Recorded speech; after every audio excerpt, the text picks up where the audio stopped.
আমি এখন দাঁড়িয়ে আছি উত্তর দিনাজপুর জেলার কালিয়াগঞ্জের কালীকুণ্ডী ধামে। এই স্থানটিকে শুধুমাত্র একটি মন্দির বললে ভুল হবে। এই স্থানে ইট পাথরের চেয়ে বেশি আছে মানুষের বিশ্বাস এবং ভক্তি। আপনি যদি কখনো এখানে আসেন তাহলে এর যে শান্তি আপনারা কিন্তু এখানে এই ধামে আসলে কিন্তু অবশ্যই আপনারা সেটা খুঁজে পাবেন।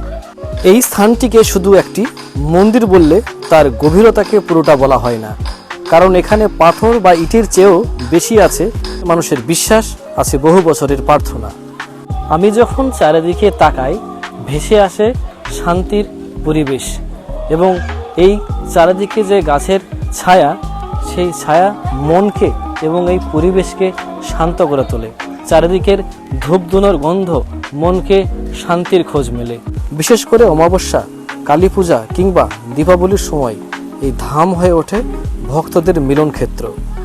দূর দূরান্ত থেকে মানুষ আসে, কেউ মানত করতে, কেউ কৃতজ্ঞতা জানাতে, আবার কেউ আসে শুধু একটু মানসিক শান্তির খোঁজে। এই ধামের সবচেয়ে বড় পরিচয় হলো এর সরলতা।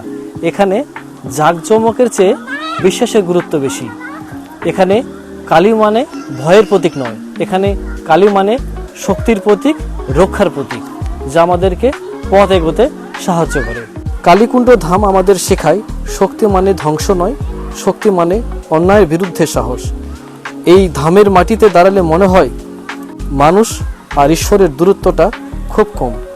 এখানে প্রার্থনা যেন শুধু মুখে বলা কথা নয়, এটা হৃদয়ের ভাষা।